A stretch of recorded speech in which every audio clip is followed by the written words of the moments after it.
Well, it's that time of the week when we check in, see what's happening with the movies, and for that, we go to the west coast of the United States. Michael Snyder. Hello, Michael.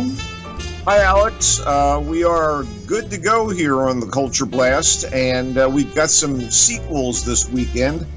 Hollywood's weak-ass idea of creativity is on display again, but, let's see what they have in store. We'll start with The Equalizer 2. The Equalizer, from a couple of years back, was a pretty damn good crime drama adapted from the long-running TV show about a fixer with a heart of gold who seeks justice for the oppressed and gets himself into all sorts of violent circumstances and has almost a computer-like brain when it comes to figuring out how to deal with his adversaries. Really well shot by Antoine Fuqua, and Denzel Washington was ideal as a man who decides to deliver his special brand of vigilante justice. This time out, thugs kill his friend and former colleague, so he's a man on a mission. The movie co-stars such names as Melissa Leo and Bill Pullman, so, solid in the casting department. And the lead character of Robert McCall is just right in Denzel's wheelhouse. And again, the movie was equally right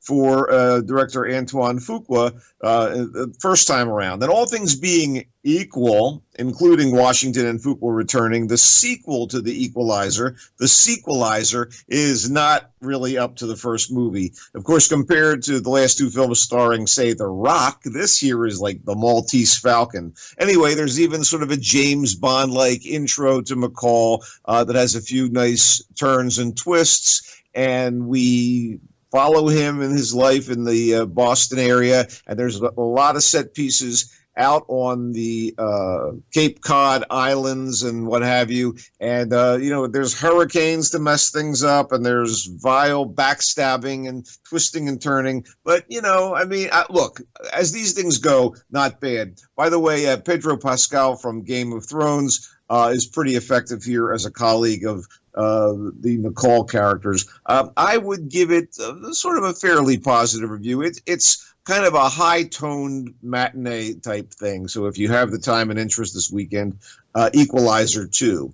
Okay, people, Mamma Mia, that jukebox musical based on the seemingly zillions of infectious hit pop songs by the Swedish foursome ABBA, has begot another cheery monstrosity, and you can see by the posters and other promotional material that all of the significant players from the first movie are back for the sequel, including Pierce Brosnan and Stellan Skarsgård, and even I guess we have to say, hey, Colin Firth, Julie Walters, Christine Baranski, and, of course, as the younger generation, Dominic Cooper and Amanda Seyfried. But this particular story goes back and forth in time. And, oh, by the way, the players who have returned from the first movie include Meryl Streep, who apparently was so annoying in the first film that this one is set after her character's death. No spoiler, you find out very on. There she is in the poster and the credits. I feared we'd only see her in flashback. Oh,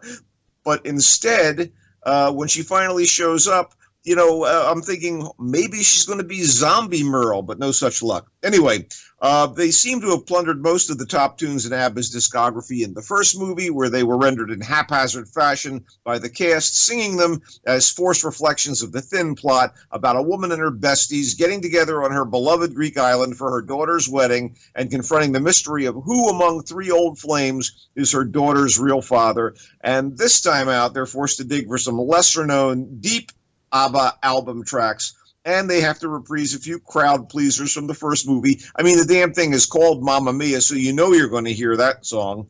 And here the story switches from the present, where the daughter is opening a hotel on that Greek island, which was her late mother's dream, and then the past, where we see a young version of Mom, played by Lily James, by the way, from a variety of things, including Downton Abbey.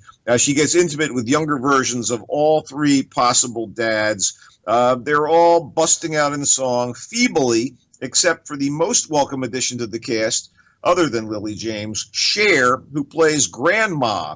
And you also get, as a special treat, I guess it's kind of a treat. Andy Garcia as the man helping the daughter run the hotel. Oh, good Lord. There's so much talent involved here, including director and writer Al Parker, that you want it to be better than it is. But lordy, lordy, lordy. If it wasn't for the ABBA songs, I would have thought it a complete waste. That's right. The ABBA songs carry the movie. You're on your own with Mamma Mia 2.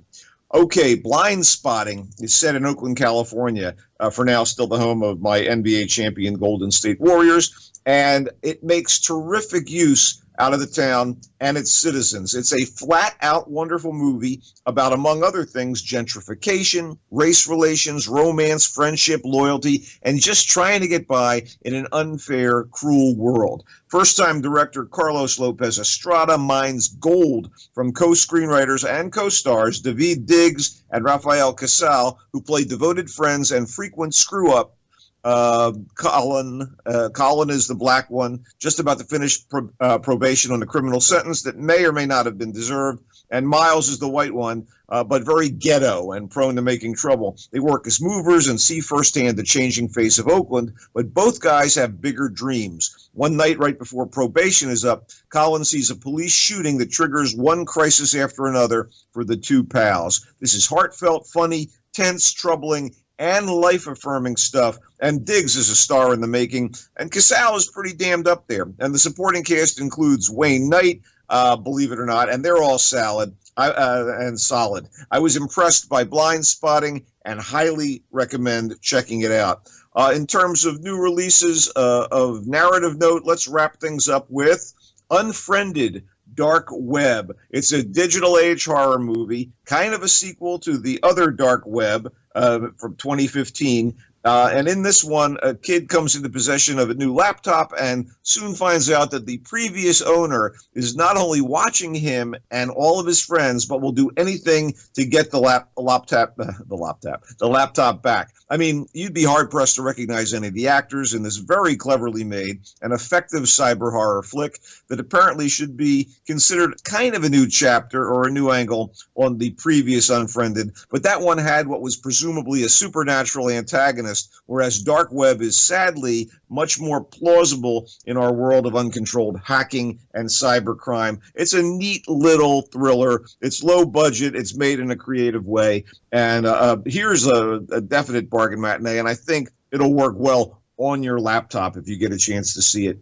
Just quickly, a couple of documentaries worth checking out. McQueen is about British clothing designer Alexander McQueen's life, which is a kind of a rags to rich rags story that ended prematurely when he committed suicide in 2010 at the age of 40. And this really honors his talent and revolutionary achievements. It's like an audiovisual biography that takes a collage-like approach to his subject with like vintage clips and sort of is structured to go through some of his various high points in terms of fashion shows. Directors Peter Edgui and Ian Bonhote do a terrific job. And I'm not so impressed with Generation Wealth, which is supposed to be looking at the entitled, profligate, and destructive tendencies that have exploded around what the movie suggests is like the richest society in the world, ours, with its one percenters.